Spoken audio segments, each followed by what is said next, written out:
Nós vamos agora para o nosso assunto, que eu acho que é um dos maiores mistérios que rondam o mundo, acho que de todos nós, né? Seja a religião que você tenha, quando se fala em morte, né? A possibilidade de você, de repente, continuar existindo no espírito depois da morte, e a possibilidade até de nos comunicarmos com quem já se foi, das pessoas que a gente ama, é um assunto intrigante, né? E como é que a gente fica se perguntando, né? Como é que essa forma de comunicação pode se manifestar através da psicografia, que tão bem foi feita e falada e divulgada por Chico Xavier, né?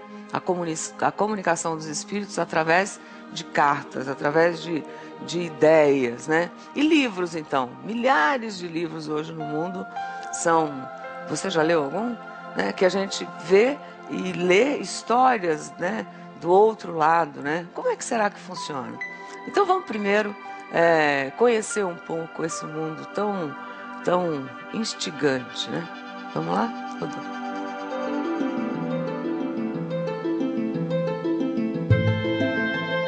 Nós evitamos a palavra kardecismo, nós preferimos chamar de espiritismo ou doutrina espírita, que em realidade é todo o estudo sobre a manifestação dos espíritos, a certeza da sua existência e também as consequências filosóficas e morais, levando em consideração a imortalidade da alma.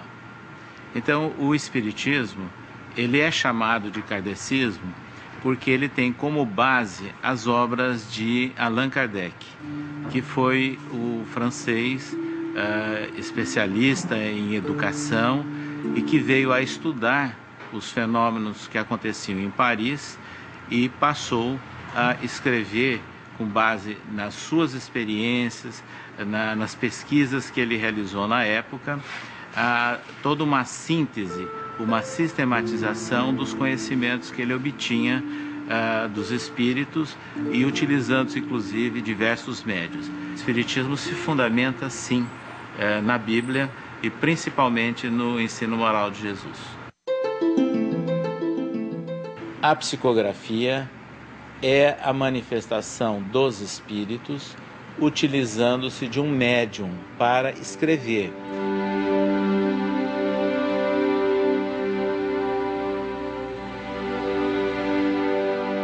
Ele pode escrever de várias formas. Pode ser uma psicografia mecânica, ou seja, quando o espírito utiliza do braço do médium e o médium não tem nenhum conhecimento do conteúdo, do teor da mensagem que ele está escrevendo. Ela pode ser semiconsciente, quando o espírito aciona o braço do médium, mas simultaneamente o médium está participando, ele tem conhecimento do conteúdo ou vê cenas relacionadas com aquilo que ele está escrevendo.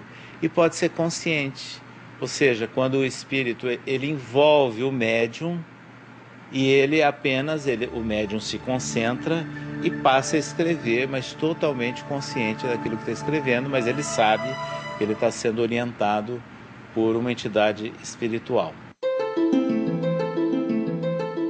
Há pessoas que são médiums naturais, que passam a psicografar, às vezes até na infância, na adolescência.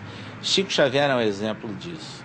Não apareceu, por enquanto, nenhuma frase resumindo uma filosofia correta de vida como aquela pronunciada por Jesus: amai-vos uns aos outros como eu vos amei.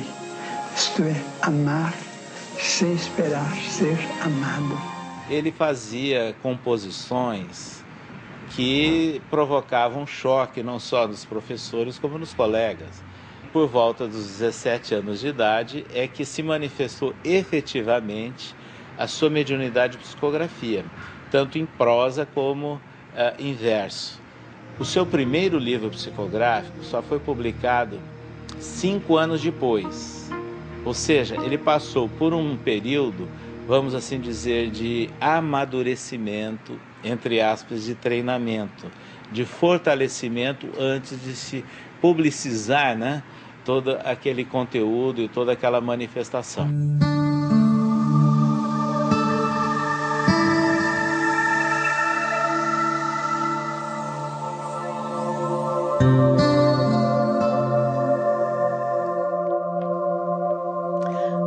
verdade, a gente ainda não surgiu ainda um substituto para o Chico Xavier, né?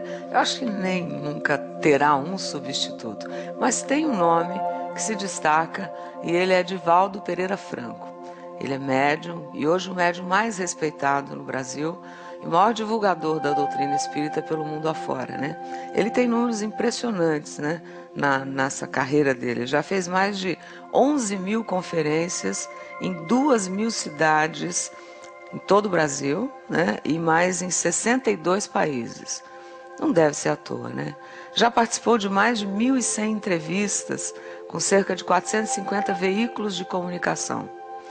A primeira experiência mediúnica aconteceu com ele quando ele era criança ainda, mas não foi através da psicografia, não. Vamos ver um pedaço da história do Divaldo. Divaldo é incansável e não aparenta os 80 anos de idade. Ele nasceu em Feira de Santana, na Bahia, e desde pequeno se comunica com os espíritos. E isso já faz 60 anos. Ele fundou o Centro Espírita Caminho da Redenção em 1947. 2 anos depois, iniciou a tarefa de psicografia. São incontáveis as mensagens que ele escreveu sob a orientação dos chamados benfeitores espirituais. Todo esse trabalho está reunido em mais de 200 livros, uma obra de fôlego que transmite uma profunda sabedoria e infinito amor aos que necessitam de conforto espiritual. Mas o curioso é que antes de escrever, Divaldo começou a ver. As minhas primeiras experiências mediúnicas, que eu denomino como a iniciação no espiritismo, aconteceram quando eu contava 4 anos e meio de idade. Eu estava brincando na sala numa certa manhã, quando repentinamente chegou uma senhora e me disse, Di, que é meu nome de família, eu quero falar com Ana, que é o nome de minha mãe. Automaticamente eu gritei chamando minha mãe. E ela veio, estava na cozinha preparando o almoço. E quando ela chegou, perguntou o que era. Eu digo, essa senhora lhe quer falar. E ela não viu a ninguém. Então me repreendeu, porque estava muito ocupada, e foi para a cozinha. Mas a senhora voltou a dizer-me, Di, eu sou sua avó. Eu sou Maria Senhorinha. Diga a Ana que eu quero falar com ela. Eu então gritei novamente minha mãe, dizendo, ela disse que é Maria Senhorinha. Minha mãe veio com muita rapidez. E então me puxou a orelha, dizendo, sua avó já morreu. Não brinque com ela. Mas eu não sabia o que era avó, porque quando eu nasci, os meus 4 avós já estavam mortos. Então minha mãe me tomou, me levou à casa de minha tia, e ali então ela disse que eu tinha visto aquela desencarnada minha avó. E minha tia, que era muito calma, perguntou, mas meu filho, e aonde ela está? Eu disse, ficou lá. Mas nisso eu a vi entrando pelo corredor, que era muito longo. Digo, ela está chegando. Minha tia ficou assustada e perguntou, como é que ela está vestida? Eu disse, ela usa um vestido longo que arrasta no chão, tem uma corda na cintura e tem algo que brilha aqui assim. Minha tia disse, Ana, é mamãe, porque foi o camafeu que eu coloquei no cadáver dela. Assim começaram as minhas experiências mediúnicas prosseguindo. Eu reservo 3 horas diárias para o mistério da psicografia. Quando estou psicografando romances, que exige maior tempo, então eu psicografo entre 12 e 15 horas diárias, com alguns intervalos. Venho recebendo o Espírito Dr. Bezerra de Menezes há mais de 40 anos. E há, portanto, já uma boa identificação. Basta um breve momento de concentração, eu perco a lucidez, e ele então tanto fala, como também escreve, proporcionando que a sua mensagem chegue às criaturas humanas. Primeiro que ele não parece ter 80 anos, né? De jeito nenhum. E na sua agenda apertadíssima, nós encontramos hoje um espaço para que ele pudesse passar aqui e a gente pudesse conhecê-lo. Divaldo, bem-vindo. Imagine que você tem 80 anos. Imagine, qual é o mistério disso?